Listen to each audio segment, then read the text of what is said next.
Hello mga ka-agri, nandito po tayo ngayon sa Barangay Sibaltan, El Nido, Palawan. Ipapakita ko po sa inyo yung isang farm tourism site, kung ano yung makikita dito sa kanilang dinedevelop na farm.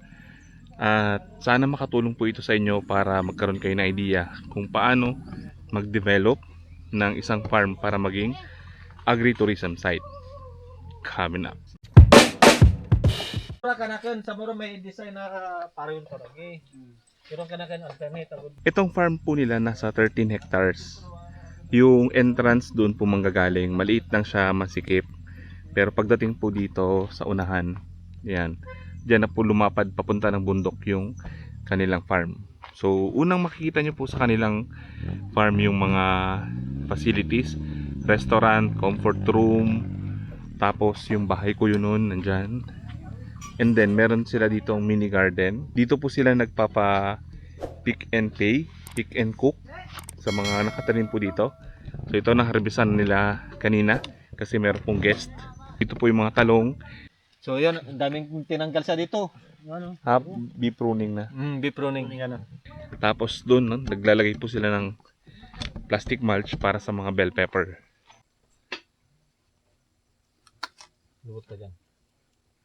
Ano oh, takas 60. 60. Galing.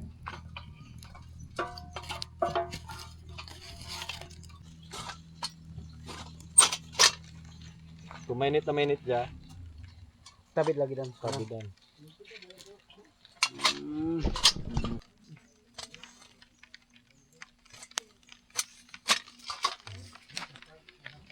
Bilis na. Madali lang dan. Pati hindi ta na makuha. Oh, sus. Ayos doon. May water system po dito para sa kanilang facilities. Then dito, yung mga cucurbits tulad ng pipino. Then marami po nakatanim na kalamansi. Ang tinanim nila ay markot na para mabilis pong magbunga. Oh, agburak, agtalbos. Impang kwan din. O tanan. Ganon. Di ba medyo green lang tanan dati, tagi lang. O, Tapos rangga-rangga. And then dito may kalabasa pero sitaw yung nakatanim.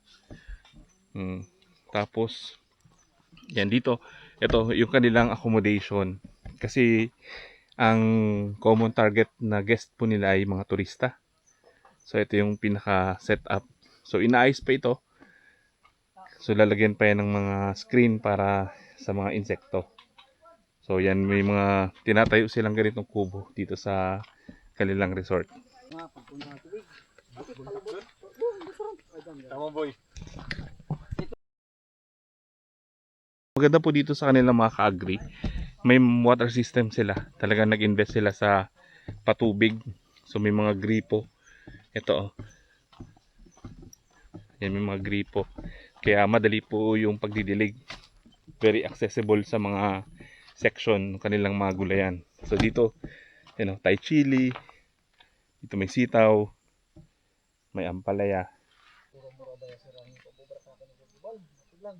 Ang maganda po sa pagkakaroon ng ganitong farm, kasi maliban po sa naibibenta yung produkto, sa mga turista pa lang may additional income na po kayo. Kasi pwede nyo i-package as tour, farm tour package, na pwede silang magtumuloy sa inyong farm. Pwede rin day tour lang, so ma-experience nila yung farm life. Sila mismo yung magtatanim, magpipitas, magdidilig. So depende na po yun sa mga activities na gagawin ninyo.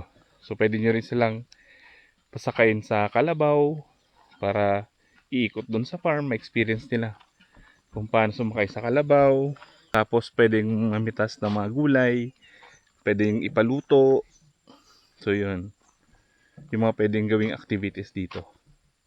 So yung ginawa po nilang trellis, gawa siya sa kawayan para po yung mga bunga nakabitin lang tulad nito. So ito yung sitaw, ito yung ampalaya. Yan, nakahang lang. Tapos dito siya nakatanim. Yan, may mga box dyan sa labas. So pinapagapang lang siya dito. Yan, so naharbisan na po ito. Yung mga dating nakatanim na ito. Ito mga bagong tanim nila. Doon sa ubong. Tapos ibutang mo lang dyan. Kaya pataba na pa. Uy, para pangalit sa kadangaw. Ano tas, bro? Ayos doon sa darwa. Di kira sa So napansin ko po dito, talagang naglaan sila ng pathway which is napakaganda kasi may dadaanan yung mga guest. Hindi siya kalat-kalat, no. Medyo organized yung kanilang mga tanim. Tapos naka bakod-bakod yung kanilang mga gulay. Yan, may mga harang. Then dito naman, yung pagdaan namin kanina, akala ko swimming pool. May ginawa po silang pool ng para sa pato. Ayan, talagang pinaganda pa nila. So ito, straight lang po yung section na ito. Doon siya sa bandang bundok, lumapad. Tapos may mga tanim po sila na mga fruit bearing trees. May lansones ako nakita, langka, iba pang mga nagbubunga, bayabas, kalamansi, which is napakaganda kasi may mga makikitang ibang crops sa farm. Then dito, meron silang mini greenhouse. Yan, may mga talong. Pero ililipat po nila ito. Gumagawa sila ng mas malaking nursery doon sa gitna para accessible sa pagtransplant ng mga gulay. So yung design na yun, nursery siya, tapos may isang part doon na ililipat yung mga punla para sa hardening stage bago siya itanim sa field. medyo nalampas ah. Matagad medyo. Tama, lima. Nursery, Kenley. Percentage. Ito, kasama nito, tagtatlo, ang lagay, ito, tumubula, to ata-apat, di ba? Oh, yan. Lima na galag. Turbo tawa. Okay, kung ikaw nagpula, dagi lang nagtubukan mo, hindi ka karumang katanom. Manda. So, yun. So napansin ko dito yung kanilang talong, ang dami bunga. Ang dami pang bulaklak, oh. Yan. So ito guys yung sinasabi ko sa inyo, kapag ka umuulan, yung mga bagong sibol, eto. Yan. Pag nakatingala yan, nasa taas, at nabasa ng ulan, hindi siya mabubuo. Kasi masisira yung pollen, hindi siya tutuloy na bunga. So dito po kasi sa talong, nandyan na yung lalaki tsaka babaeng parte ng bulaklak. So hindi na kailangan pa na ibang bulaklak. Yan mismo, yung pollen dyan sa loob, yan yung kailangan na mahalo para maging bunga. Yan. Mabilis lang po yan pag na-pollinate na, ilang araw lang lalaki ng lalaki yung bunga ng talong. So may mga alaga din po silang livestock. Yan, meron dito ang pabo na naka-screen siya, nakakulong. Ang napansin ko lang, wala pa silang manok pero magdadagdag daw sila. Ang maganda sa manok, pwede kasi yung paitlogin, tapos yung dumi niya, yun yung gagamitin fertilizer sa mga tanim. Ay, pruning ka rin, Digi. Ito guys, paakita tayo. Medyo malawak yung kanilang farm. Ayan, talagang talong yung marami sa kanila ngayon. Dito naman may mga kamuting kahoy. Ayan, ito abutin ng ilang buwan. May ma-harvest na kamuting kahoy. Ayan, ito po yung nursery. Ginagawa na nila. So mas malapit siya sa taniman. Ito kuya ay solar. Ah,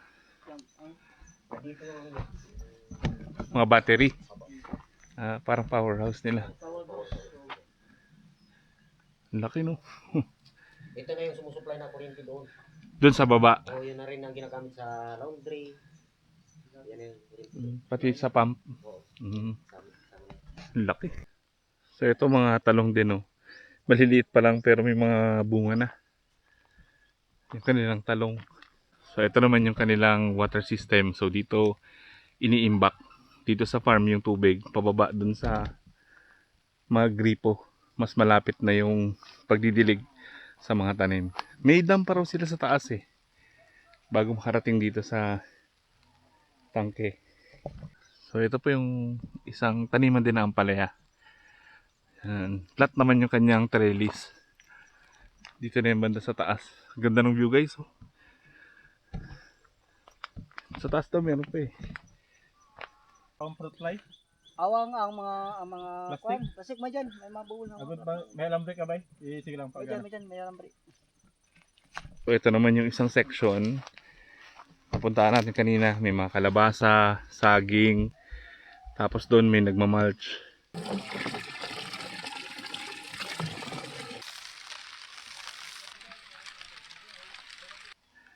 May mga upo dito sa trellis. Yan, dito po maglalagay sila dyan ng plastic mulch. Lalagyan nila yung mga rolling areas. Yung may mga tanim na. Para less po yung maintenance. So ang maganda po sa plastic mulch, mas less yung maintenance. Kasi hindi na po tutubuan ng damo yung matatakpan ng plastic mulch. Tapos, matatrap nito yung moisture, mas matagal mag-evaporate yung tubig. So malaking tulong po yan pagka summer season. Tapos yung mga organic matter din, yung mga fertilizer na binibigay, hindi rin siya basta-basta ma-wash out kasi naka-cover ng plastic mulch. Pagka tag-ulan naman yan, hindi siya maaagos, hindi maaanod yung nutrients, maiwasan yung nutrient leaching. Kaya lang, medyo magastos, mahal po yung plastic mulch. Pero bawi naman siya in the long run. Kasi nga less yung labor. Lalo na kung gusto nyo ma-maintain na malinis yung area. Mga walang damo. Pagka less kasi po yung damo, less din yung mga peste. Kasi po yung ibang peste naninirahan yan sa mga damo. Yung mga tipaklong, yung ibang mga peste. Diyan sila na nakatira. So hindi rin po biro yung magpatayo at mag-maintain ng ganitong facility.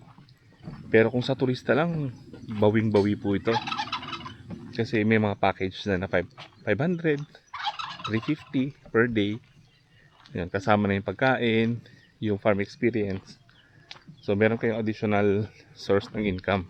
So dito maglalagay din daw po sila ng mga bulaklak tulad ng marigold, mga natural insect attractant, no? Pollinators, tsaka pantaboy din ng mga peste. Ang ginagamit po nila dito ay both organic tsaka inorganic. May nilalagay silang mga organic matter sa lupa, tapos nag-a-apply din sila ng mga inorganic fertilizer. So nakita rin ng farm manager kanina yung difference na may mga organic matter doon sa kalabasa. Ang bilis ng paglaki, ang tataba ng mga dahon. So napansin ko po dito, hindi siya pare-parehas per section. May mga nakasingit na fruit trees, saging, kalamansi, lemon. So para siyang semi permaculture. Kasi may mga fruit bearing din na nakatanim in between ng mga iba't ibang section. So sa mga gusto pong pumunta, pumasyal dito, makikita nyo po ito sa Kabungan, Barangay Sibaltan, El Nido, Palawan.